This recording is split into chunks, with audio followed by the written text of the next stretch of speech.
Hello, hello, hello! Welcome back to Naomi's Corner.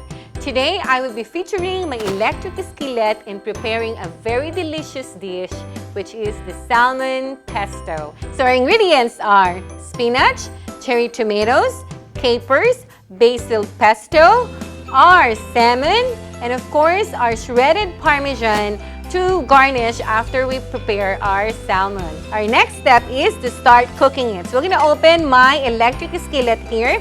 And remember, it's a cold pan. You do not need to preheat this.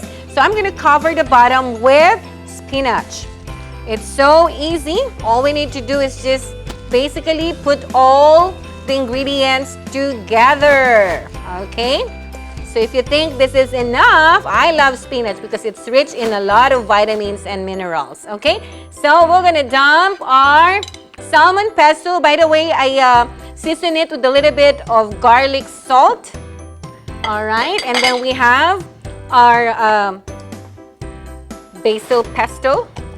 Okay. All right, so about maybe 3 tablespoons. And then we're gonna spread it all over our salmon, just like that. Okay. So easy recipe. Your family will love this. And it's also very easy to prepare and to cook. All right. Then, after that, we're going to cover the salmon with our spinach.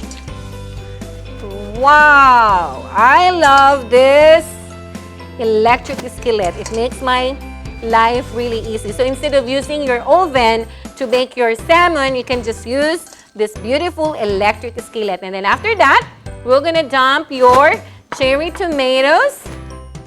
All right, and then your capers. Just like so. And then we're gonna cover it. Make sure that all the spinach is right inside your electric skillet. Perfect. And we have to set the temperature to 340 degrees. That's just like that. Okay. And then once you hear the vapor valve starts clicking consistently like that, all you need to do is go back, reduce the heat from medium to low for like about 15 minutes and your salmon pesto is ready.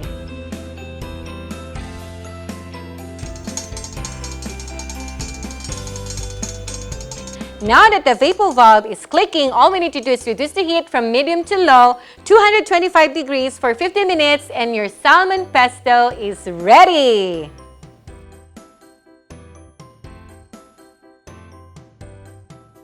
Now our timer is up. We are ready to check our salmon pesto. Wow! Look at that! We are ready to serve our delicious salmon pesto.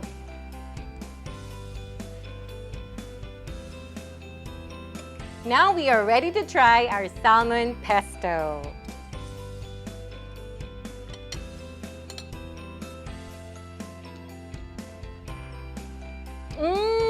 Delicious!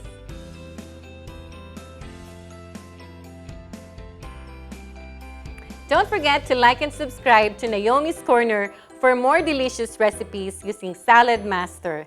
Stay amazing!